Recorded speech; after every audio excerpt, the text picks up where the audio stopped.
बर्दाश्त करने की भी अपनी एक सीमा होती है। किसी भी लड़की के ऊपर जब अत्याचार पर अत्याचार होता चला जाए, वो अत्याचार बढ़ता चला जाए, तो वह लड़की आखिर उसे कब तक बर्दाश्त करे। जी हाँ दोस्तों, आज की जो सच्ची घटना हम आपको सुनाने जा रहे हैं, इस घटना में भी कुछ ऐसा ही होता है। एक लड़की जिसकी उम्र बमुश्किल 16 से 17 साल थी और वह अपने पड़ोस में एक डॉक्टर के बच्चों को ट्यूशन देने जाती थी। और जब उस ट्यूटर के साथ, उस शिक्षिका के साथ, उन बच्चों का बाप, जो कि पेशे से एक डॉक्टर था, उस 16 से 17 साल की नाबालिग बच्ची के साथ बलात्कार करता है, उसके साथ घिनौना काम करता है। और जब बच्ची परेशान होकर घर आती है, तो उसकी एक्टिविटीज को देखकर उसकी माँ को लगता है कि मेरी बेटी आज परेशान है, जरूर मेरी बच्ची के साथ कुछ गलत हुआ है। तो जब वह माँ अपनी बच्ची से पूछती है कि बेटी तुम्हारे साथ क्या हुआ है, तो वह बच्ची फूट फूट कर रोती है और अपनी माँ को पूरी दास्तान सुना देती है। जी हाँ दोस्तों, आज की हम कहानी में आगे बढ़ते हैं उससे पहले मैं अर्जुन सर अपने यूट्यूब चैनल पर आप सभी दर्शकों का हार्दिक स्वागत करता हूँ। दोस्तों, अगर हमारे चैनल पर आप पहली बार आए हो तो प्लीज हमारे चैनल को सब्सक्राइब करें, लाइक करें और इस कहानी से दूसरे लोगों को भी कुछ सीख मिले, अपने जानने पहचानने वाले लोगों के पास शेयर अवश्य करें। दोस्तों, हम आज की जो सच्ची कहानी आपको सुनाने जा रहे हैं, ये कहानी है उत्तर प्रदेश की। उत्तर प्रदेश की राजधानी लखनऊ है और लखनऊ में एक थाना पड़ता है गाजीपुर।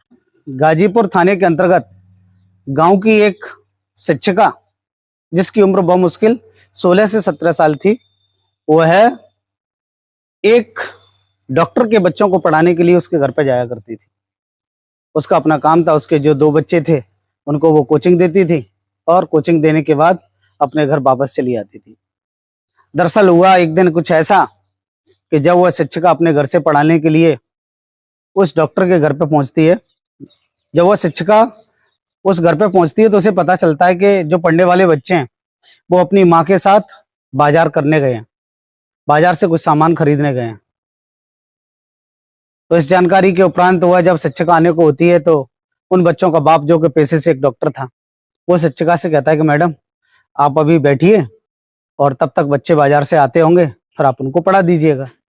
तो वह शिक्षिका वहीं एक सोफे पर बैठ जाती है और वह डॉक्टर किचन में जाकर के चाय बनाता है और चाय बना करके लाता है और शिक्षिका से कहता है कि मैडम पहले चाय पीजिए, आप बच्चे आते होंगे, फिर आप अपना काम करिएगा। वह शिक्षिका चाय पीने लगती है और डॉक्टर भी उसी के पड़ोस में बैठ जाता है और अपना मोबाइल निकाल करके उस शिक्षिका को कुछ अपने मोबाइल में तस्वीरें दिखाता है।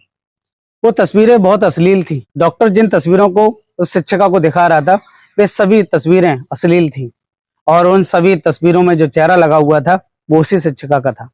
शिक्षिका जब उन तस्वीरों को देखती है तो हैरान रह जाती है, परेशान रह जाती है और वो सोचती है कि मैंने जब ये घिनौना गंदा काम किया ही नहीं, तो ये न्यूड तस्वीरें दूसरे लोगों के साथ जो किस प्रकार से बनाई गई हैं।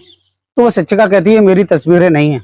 तब डॉक्टर उसको दबाव में लेने के लिए उस पर दबाव डालता है और उस शिक्षिका से कहता है कि ये जो तस्वीरें हैं वो आपकी हैं और किसी भी प्रकार से मेरे पास आ गई, आप इनसे मुकरो मत। और अगर मैं जो कुछ भी कहता हूं, अगर आपने वैसा नहीं किया तो मैं इन तस्वीरों को फेसबुक पे, यूट्यूब, तमाम जगह जो सोशल मीडिया प्लेटफॉर्म्स हैं, मैं उन पर इन्हें वायरल कर दूंगा और तुम बदनाम हो जाओगी। जब वह 16 साल की लड़की, क्योंकि वह, मैं मानता हूं कि 16 साल, 17-18 साल की जो बच्चियां हैं, they are unable to take the right decision at a time.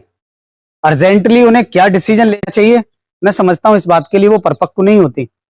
इसीलिए वो बेटी भी गुमराह हो जाती है और वो कहती है कि डॉक्टर साहब नहीं, प्लीज आप इन तस्वीरों को वायरल मत करना, नहीं तो मेरे माँ बाप, मेरा परिवार और मुझे इन सबको अपमानित होना पड़ेगा, नीचा देखना पड़ेगा। तो वो डॉक्टर कहता है कि जैसा मैं कहता हूँ वैसा करो, तो मैं तुम्हारे साथ कुछ करना चाहता हूँ तो उसके लिए तुम एग्री हो जाओ। तो वो लड़की उस बात के लिए एग्री नहीं होती, लेकिन उसको नहीं पता कि जिस चाय को वो पी रही है उस चाय में कुछ ऐसा विषैला पदार्थ मिलाया गया है जिससे उस लड़की को नींद आने लगती है, उस शिक्षिका को नींद आने लगती है और धीरे धीरे वो नींद के आगोश में आती है और उसी सोफे पर गिर जाती है। वह डॉक्टर उस लड़की को उठाकर एक रूम में ले जाता है और उसके साथ गंदा काम करता है। ना सिर्फ गंदा काम करता है बल्कि उसका एक वीडियो भी बनाता है 1 से 1.5 घंटा हो चुका था, लेकिन अभी भी बच्चे और बच्चों की माँ बाजार से वापस नहीं आए थे। तब तक शिक्षिका को कुछ होश आ जाता है। वो महिला उठती है और अपने कपड़े संभालती है और रूम से बाहर निकलती है। तब डॉक्टर उसको वह वीडियो क्लिप दिखाता है और कहता है कि अभी कुछ जो तुम्हारे साथ हुआ है, मैंने उसका एक वीडियो बना लिया है, अब तुम इससे मुकर भी नहीं सकती। और वह वीडियो उस शिक्षिका को दिखाया जाता है। तो जैसे ही वह शिक्षिका जब उस वीडियो को देखती है तो वो हैरान रह जाती है और वो उसके सामने हाथ जोड़कर गिड़गिड़ाती है और कहती है कि प्लीज इस वीडियो को शेयर मत करना, वायरल मत करना, नहीं तो मेरा अपमान होगा। डॉक्टर उसको विश्वास दिलाता है कि मैं इनको वायरल नहीं करूंगा, लेकिन मैं जैसा कहता हूं वैसा तुमको करना पड़ेगा। इसके बाद वह शिक्षिका अपने घर चली जाती है। कुछ समय बाद बच्चे आ जाते हैं, क्योंकि बच्चों को और बच्चों की माँ को तो कुछ पता नहीं था। धीरे धीरे समय गुजरता रहता है और वह डॉक्टर उस वीडियो के जरिए उस शिक्षिका को ब्लैकमेल करता है। और जब बच्चे घर पर नहीं होते थे और उसकी मैडम कहीं बाहर होते थे, तो वह डॉक्टर उस शिक्षिका को फोन करके अपने घर पे बुलाता और उसके साथ गंदा काम करता। इस काम को करते करते बहुत समय बीत चुका था। ये जो कहानी है ये सन 2022 की कहानी है। जनवरी में ये लड़की के साथ घटना घटती है। जब 5 से 6 महीने गुजर जाते हैं और वो लड़की 2 से 3 महीने की प्रेग्नेंट हो जाती है और उसको पता चलता है कि वो प्रेग्नेंट हो गई है, तो वो डॉक्टर को बताती है कि डॉक्टर साहब, आपने मेरे साथ जो गंदा काम किया उसकी वजह से मैं लगभग 2.5 से 3 महीने की प्रेग्नेंट हूँ, और जब ये स्थिति पूरे समाज को पता चलेगी, मेरे परिवार को पता चलेगी, तो हमारी मान आनी होगी, किस प्रकार मैं अपना मुंह दिखा पाऊंगी समाज को। तो डॉक्टर कहता है कि आपको चिंता करने की कोई जरूरत नहीं है। वह उसको कुछ मेडिसिन देता है और उससे कहता है आप इनको खा लीजिए, निश्चित रूप से जो प्रेगनेंसी है वो समाप्त हो जाएगी, तुम्हारी अवॉइसिंग हो जाएगी। जब वो लड़की उस मेडिसिन को इस्तेमाल करती है तो उसकी तबीयत बिगड़ जाती है।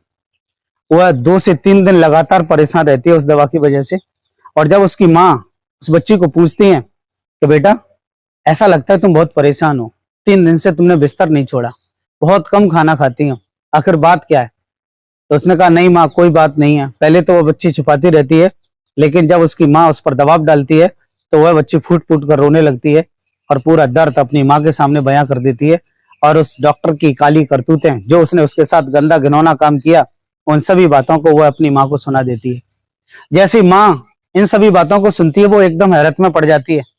तुरंत उस बच्ची की माँ अपने हस्बैंड को बुलाती है और वे सभी लोग उस बच्ची को लेकर गाजीपुर थाने पहुंचते हैं और वहां के एसएचओ से और वहां के जो इंस्पेक्टर साहब थे उनसे वो बात करते हैं, एफआईआर दर्ज कराते हैं और पूरी घटना से अवगत कराते हैं कि किस प्रकार डॉक्टर ने एक वीडियो क्लिप के जरिए उस लड़की का रेप किया है। न सिर्फ रेप किया है बल्कि कई महीनों तक उसका शारीरिक शोषण किया है, उसका मानसिक शोषण किया है। जैसे ही पुलिस इंस्पेक्टर को यह सूचना मिलती है, एफआईआर दर्ज करने के बाद वो कानूनी प्रक्रिया को पूरा करने में लग जाते हैं और डॉक्टर को हिरासत में ले लेते हैं। डॉक्टर को कानूनी प्रक्रिया के बाद अदालत में हाजिर किया गया, जहां से उन्हें जेल भेज दिया गया। दोस्तों, डॉक्टर को तो सजा मिलेगी। इंस्पेक्टर साहब विश्वास दिलाते हैं कि डॉक्टर ने जो घिनौनी करतूत की है उसका खामियाजा उस डॉक्टर को भुगतना पड़ेगा, इसमें कोई संदेह नहीं। लेकिन दोस्तों, आखिर उस लड़की की तो जिंदगी बर्बाद हो ही गई ना।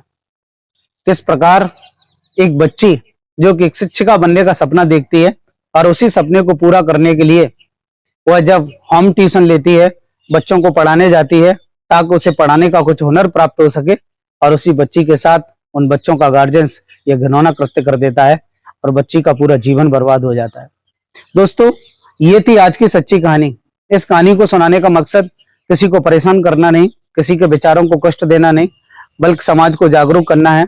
इस कहानी के माध्यम से हम ये मैसेज देना चाहते हैं कि जो भी महिला टीचर्स हैं, होम ट्यूशन देती हैं, बच्चों को पढ़ाने जाती हैं, या अन्य किसी प्रकार से अन्य किसी कंपनियों में जॉब करती हैं, ऐसी सभी मैं अपनी बहनों से रिक्वेस्ट करना चाहूंगा, उनको एक मैसेज देना चाहूंगा। अगर पहली बार फर्स्ट डे ही जब आपके साथ कोई कुछ घिनौना करने की कोशिश करे, आपको कुछ वीडियो क्लिप दिखाकर, फोटोग्राफ्स दिखाकर आपको ब्लैकमेल करने की कोशिश करे, तो आप उसके बहकावे में कदाचित ना आए और उसी पहले दिन खुलकर पूरी बात अपने माँ बाप को बताएं और जो भी कानूनी सलाह है पुलिस इंस्पेक्टर को उसकी सूचना दें, एफआईआर दर्ज कराएं। निश्चित रूप से मैं पूरा विश्वास दिलाता हूं आपके साथ कुछ भी गलत नहीं होगा। तो दोस्तों, आज की इस सच्ची कहानी में इतना ही। मिलते हैं फिर किसी नई कहानी में, तब तक के लिए नमस्कार, जय हिंद, जय भारत।